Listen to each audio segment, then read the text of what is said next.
बिहार की राजनीति की बात करें तो सीएम नीतीश कुमार, लालू प्रसाद यादव और बीजेपी के साथ चिराग पासवान भी अहम किरदार हैं।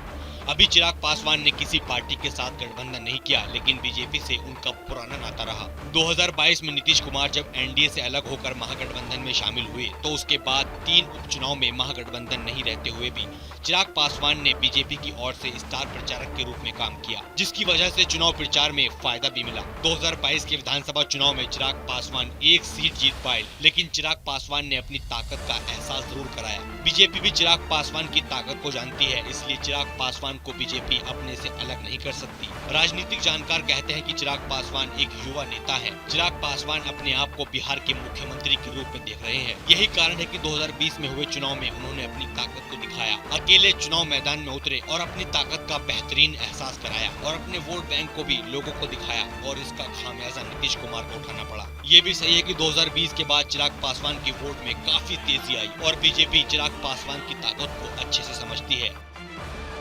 एक तरफ नीतीश कुमार विपक्ष को एक करने की बात करते हैं, तो वहीं पीएम मोदी 2024 के लिए बिहार से चिराग पासवान को मास्टर स्ट्रोक के रूप में देख रहे हैं। जानकार कहते हैं कि एनडीए के साथ रहना चिराग पासवान की मजबूरी है। महागठबंधन के साथ इसलिए नहीं जा सकते कि वहां पहले से ही तेजस्वी यादव मुख्यमंत्री के चेहरे के रूप में है। ऐसे में चिराग पासवान की दाल नहीं गलने वाली। बीजेपी में युवा चेहरा अभी तक नहीं है। बीजेपी तेजस्वी के विकल्प के रूप में और पढ़े लिखे दलित चेहरे को देखते हुए चिराग पासवान के चेहरे पर विधानसभा का चुनाव लड़ सकती है। 2024 के लोकसभा चुनाव में पीएम मोदी चिराग पासवान को एक बड़े चेहरे के रूप में देख रहे हैं। बिहार में पासवान जाति लगभग 7% है।